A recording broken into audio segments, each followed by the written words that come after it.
3,000 videos on every conceivable topic, free. What the world cares about is what our students can do with what they know. Do they have the skill? Do they have the will? Those are different education problems.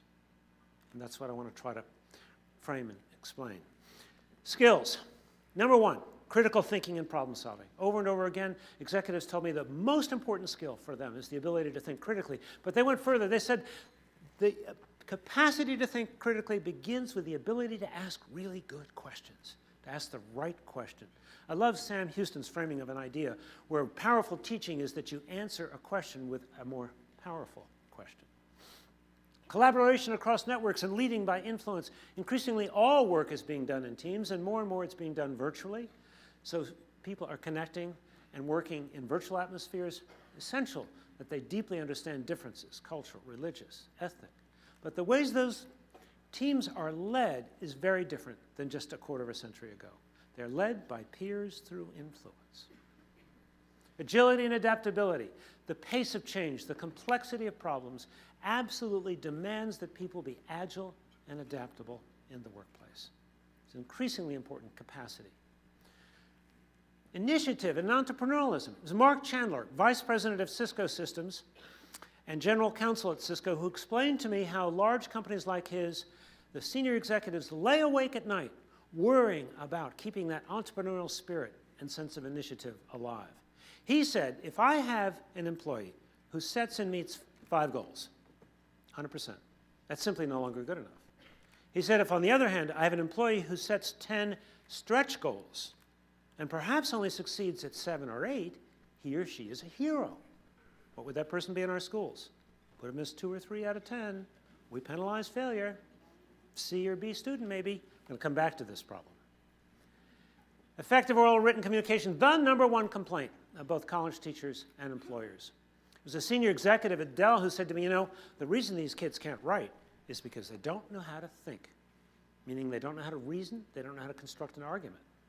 And he said, that's only half the problem. The other half of the problem, and I'm quoting him exactly, because as a former English teacher, I love this. He said, they do not know how to write with voice, meaning they don't know how to put their own passion and perspective into their communications so as to be truly persuasive.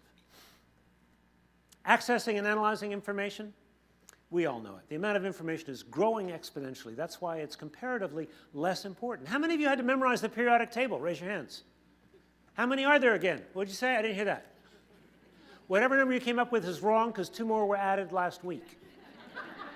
And planets, are we up 1 or down 1? Is Pluto in the club or out of the club? I haven't checked my news feed lately.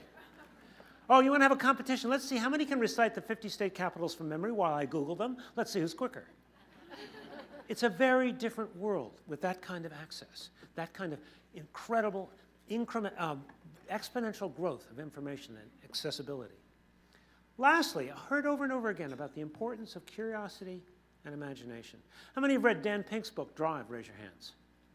He talks about the importance of curiosity and imagination in the context of a consumer economy, saying that consumers today want products that are more creative and more innovative and more personal and demand more empathy. He said the so-called right brain skills are going to be perhaps even more important than traditional left brain skills. But I've come to see this in a different light, which I'll explain in just a moment. So essentially, what I learned in researching and writing that book that came out just 4 years ago is that we have a global achievement gap. And that if we merely strive to bring disadvantaged students up to the level of education our middle-class students are receiving, we will fail all of our students. And we will not create a viable economy for the future. The gap then is the gap between the new skills all students need for careers, college, and citizenship versus what's taught and tested, even in our very best schools. Let me be clear. I believe in accountability. I think the problem is we're trying to do it on the cheap with predominantly multiple choice factual recall tests that tell us absolutely nothing about college, career, or citizenship